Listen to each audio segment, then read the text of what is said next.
Ayun mga lods, napasyal tayo dito sa Marmol Capital sa Romblon. At dito nga ating ginagalugad at nakikita natin dito So, ayan guys, so dito magagandang sa design Romblon, na gawa sa Marble Capital marble o City. yung bato na kulay puti. Ayan o, iba-ibang Ang design kulay, nandito. iba-ibang design.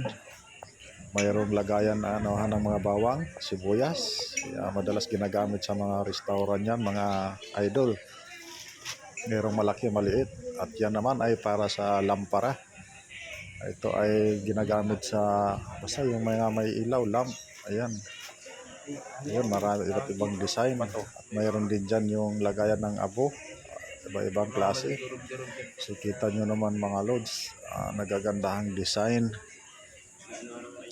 Ayun o.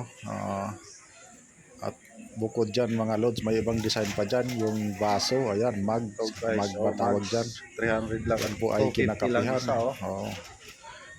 Mga lods, Price 250 na daw yan. lang. Mayroon ka ng ganyan. At saka Iba, yung 300 isa pa, lang to, yung mags. cellphone holder. Gawang marmol. Yung cellphone holder niyan. Yan ang mag na sinasabi ko mga lods. Cellphone holder. Tingnan nyo naman, parang akala mo porcelana. At yan naman po ay yung... Yan o. Ito naman po yung yung mga bag. souvenir. 150 lang yan mga lods. So, bumili ako ng 4 na piraso dahil maganda ang klase, maganda ang quality. At napamurang-mura. Ayan, lalo na yan mga lods. Bumili rin ako ng isang ganyan. 150 pesos lang. May souvenir ka na pabalik ng Manila. At ito pa yung isa. Souvenir. Marami pang nagagandahan dyan mga lods. Tulad niyan, no. Dito na nga, pabalik na kami sa barko. Kasi nga baka maiwan kami ng barko.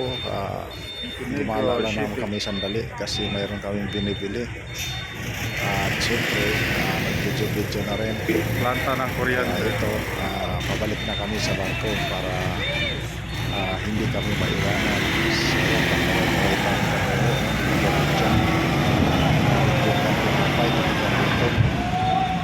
So, ayan lang mga lods. Thanks for watching.